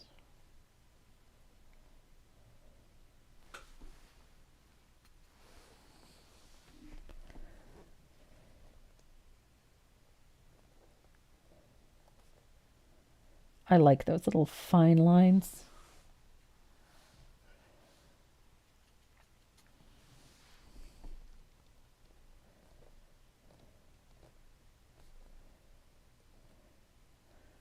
Just makes them look softer.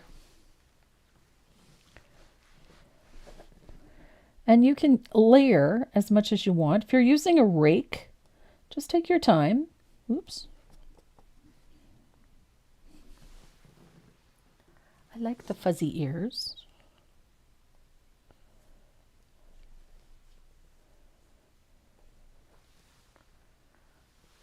when I put that light wash of white over top of all that black, it gave me a gray value. So I still have some contrast for my little goat.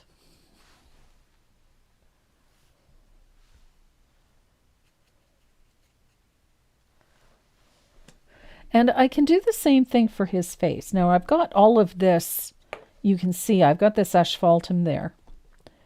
And this is one of the reasons I wanted to keep some of the white around the eye, was so that I had the ability to do this. But that brush is not going to cut it. Let me see if I can find my rake.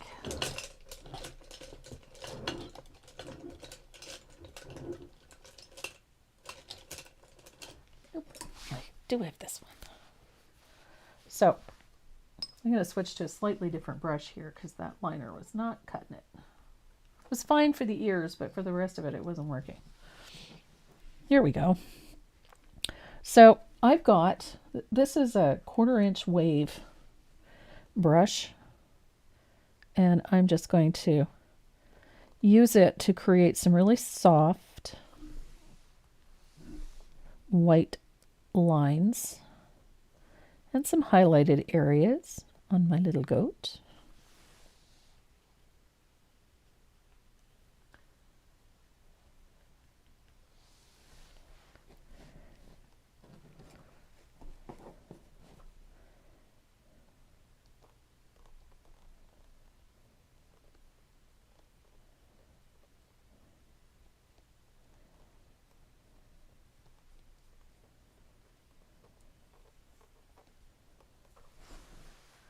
So those little layers, let me show you how I'm loading this.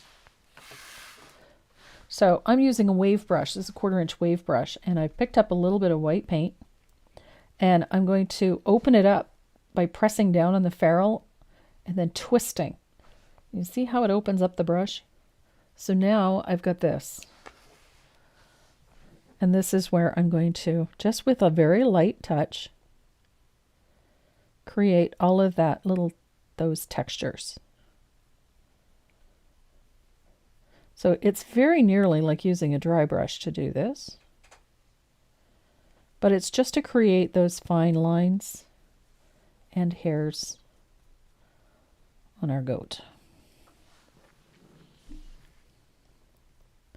And by working over top of that little bit of asphaltum and that gray, it gives us some nice bright lines and helps us create some texture.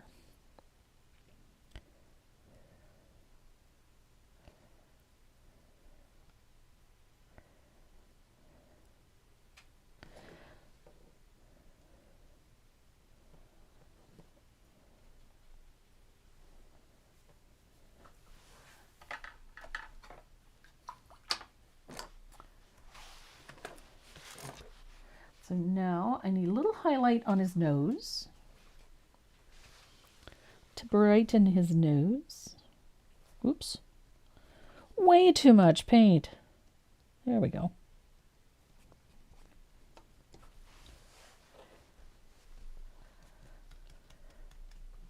And now the fun part, again, I like using gel pens for this. I want him to have some eyelashes. So I can add a little texture with my gel pen. Just around his eyes. And it helps brighten those eyes a little bit. A little bit of an eyelash. You can add some lines coming off of that black area around the face to soften some of the textures there.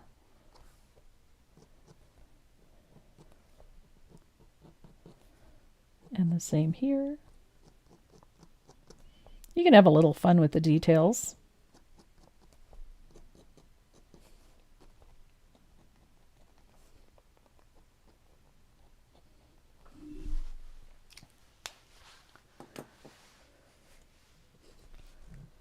Now, you can do a lot more if you want to.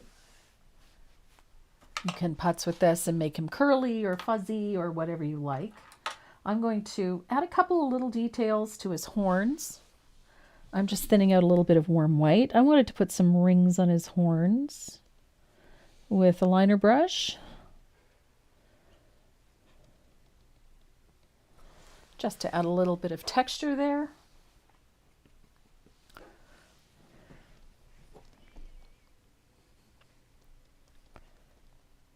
A little brighter highlight on the nose.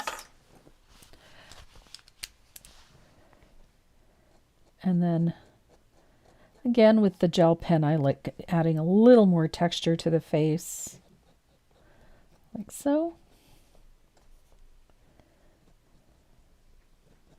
And you can clean up a lot of little, if there's areas where perhaps you would like it to be a little smoother, you can do that with the gel pen. I really like the pen for this. It just makes for some fun little details in our goat.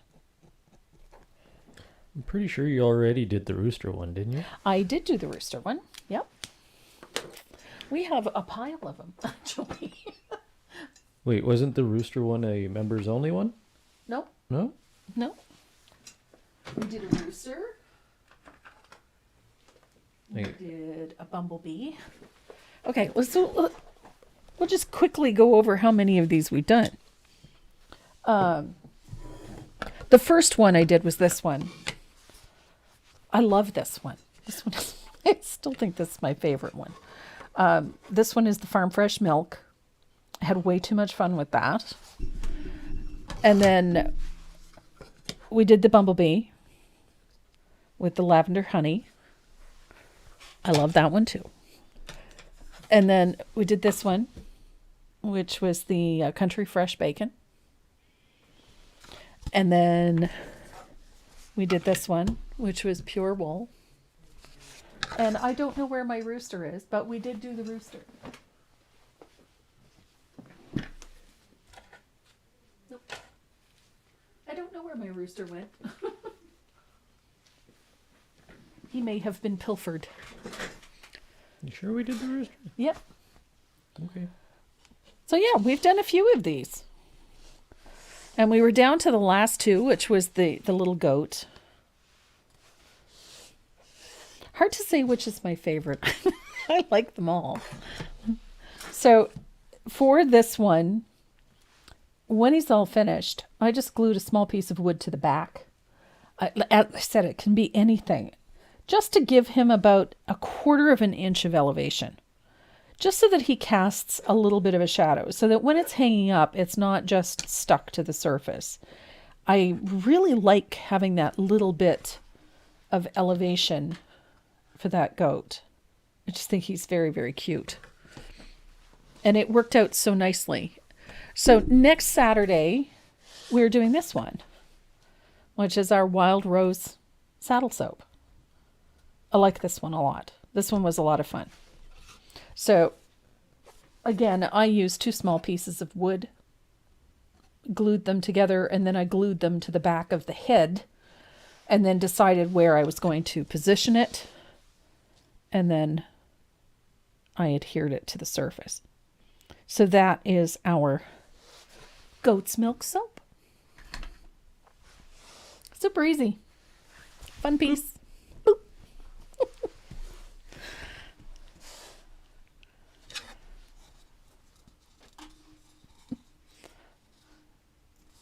So Renee is going to put all those names, all of your names, onto the wheel. Looks like he's already done that. He's way ahead of me today. You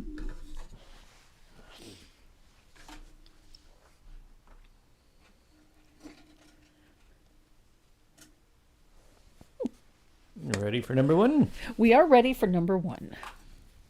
Spinning. So the giveaways this week, we have Dynasty IPC. You've got an angled fan brush. You're going to love it. It's a really unique brush. I have one here. Miss It's a really Susan unique brush. Malone. Susan Malone. Excellent. And one of the Dynasty IPC Deerfoots, which is a really nice one because it is a blend of natural and synthetic hair. And it works beautifully. If you do any of Debbie Cole's teddy bears, you're going to love it. Anytime that you need something really great for stippling, you're going to love that Deerfoot. It's fabulous.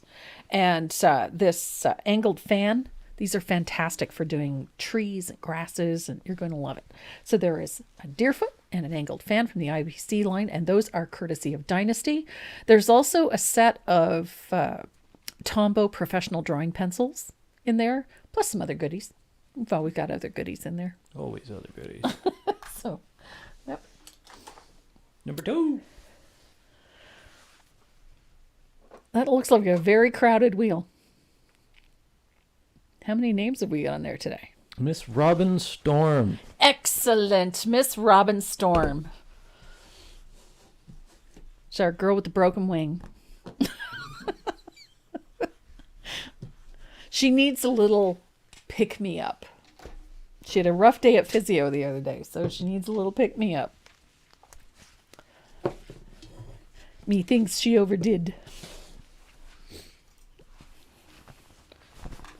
Deb Daniger, I love my apron. Just saying. Deb sent me the other one. This one's from Linda. So I have skull aprons galore now. I love it.